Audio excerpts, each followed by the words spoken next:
पापा के जाने के बाद पहली बार घर में ऐसा सन्नाटा था जो कानों में शोर की तरह चुभ रहा था। पापा की वो कुर्सी जिस पर वो बैठा करते थे वो खाली नजर आ रही थी और शायद अब कुर्सी की कीमत भी समझ आ रही थी। माँ चुप थी, बहन रो रही थी और मैं बार बार पापा की तस्वीर देख के बस एक ही बात सोच रही थी कि अब क्या होगा, अब क्या होगा। क्योंकि पापा हमेशा यही कहा करते थे कि तुम सब खुश रहो, बाकी सब मैं संभाल लूंगा। और सच बताऊं, उन्होंने किया भी ऐसा। हमें कभी पता ही नहीं लगने दिया कि कैसे उन्होंने सब कुछ संभाल लिया। हम अपना मस्त रहते थे। लेकिन जिस दिन पापा चले गए उस दिन हमें यह एहसास हो गया।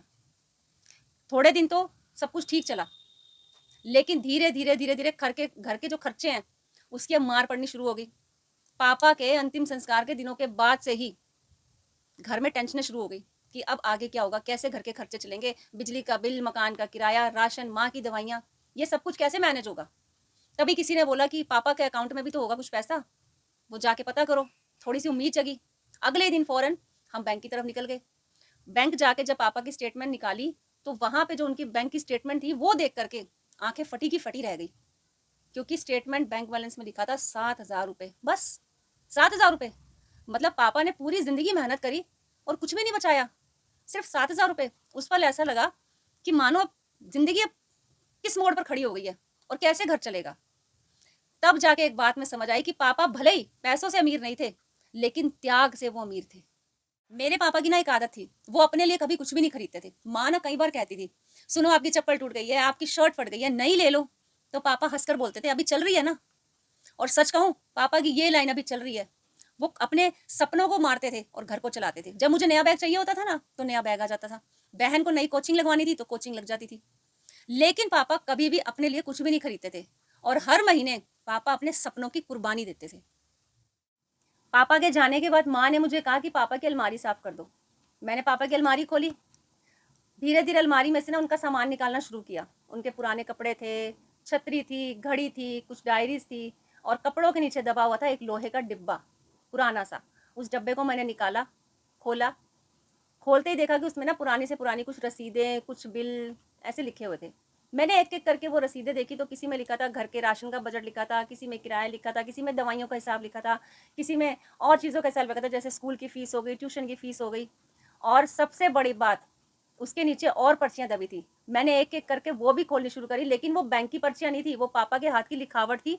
उन्होंने खुद अपने हाथ से लिखी हुई थी और एक एक पर्ची मैंने धीरे धीरे खोल के पढ़नी शुरू करी।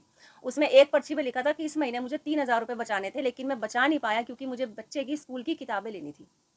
दूसरी रसीद पर लिखा था कि इस महीने भी मैं अपना स्वेटर नहीं ले पाया क्योंकि घर की ज़रूरतें सामने आ गई। तीसरी पर्ची पर लिखा था कि मुझे इस महीने अपने बच्चों की हर खुशी का ध्यान रखना है, भले ही मैं अपनी छोटी से छोटी ज़रूरतों को मार दूं। मैं धीरे धीरे पर्ची पढ़ती गई और रोती गई।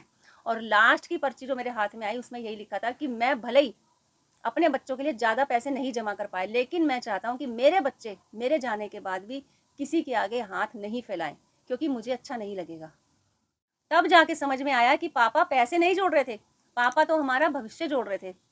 उनकी मुस्कान हमारे पढ़ाई में थी। वो चाहते थे कि बच्चों की पढ़ाई अच्छी हो जाए। माँ की दवाइयाँ अगर आ गई तो उनके चेहरे पे मुस्कान आ जाती थी। घर का किराया दिया गया, घर की ज़रूरतें पूरी हो गई, छोटे मोटे खर्चे निकल गए तो पापा की मुस्कान आ जाती थी। लेकिन पापा ने ना एक गलती कर दी। मेरे पापा बहुत महान थे, मैं उनका हमेशा धन्यवाद करूंगी कि उन्होंने हमारे लिए बहुत किया, अपनी खुशियों को त्याग करके किया। लेकिन उनसे ना एक बड़ी गलती हुई थी कि उन्होंने पूरा मतलब पूरी ज़िंदगी मेहनत करी, हमारी खुशियों का ध्यान रखा, घर को सुरक्षित रखा जिस घर में हम रहते थे, लेकिन अपने लिए वो कभी कुछ नहीं कर पाए।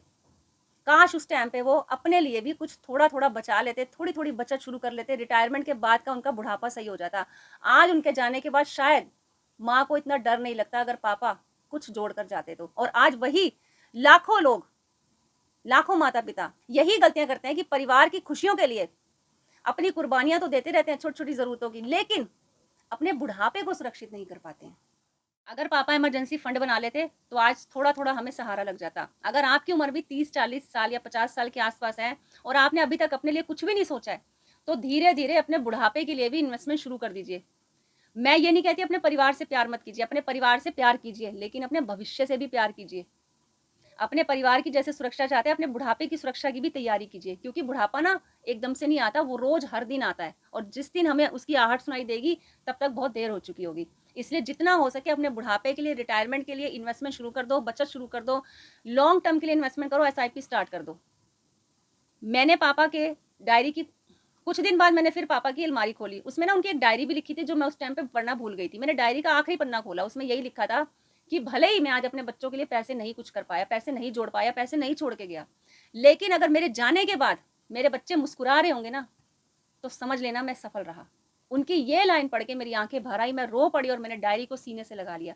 क्योंकि भले ही पापा के अकाउंट में 7,000 रुपए थे, वो करोड़ों रुपए नहीं छोड़ कर गए थे, लेकिन पापा रुपए नहीं, हमारे लिए बहुत कुछ करोड़ों का छोड़ गए थे। वो थे शिक्षा, संस्कार, सुरक्षा और हमारे परिवार के लिए बेशुमार प्यार।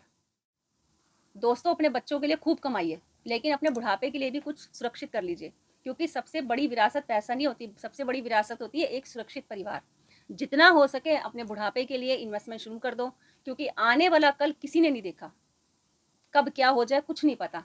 आप अभी से अगर तैयारी करके चलोगे ना आने वाले कल के लिए, तो आपको उस टाइम पे ज़िंदगी इतनी आरामदायक लगेगी, इतनी अच्छी लगेगी कि आप अपने आप को ही धन्यवाद कहोगे कि शुक्र है मैंने उस टाइम पे ये छोटी-छोटी इन्वेस्टमेंट शुरू कर दी थी, और आज मुझे बुढ़ापे में जब मेरा शरीर साथ नहीं दे रहा, मैं चल फिर नहीं पा रहा, मैं कहीं नौकरी नहीं कर पा रहा, मैं आराम की ज़िंदगी जी सकता हूँ।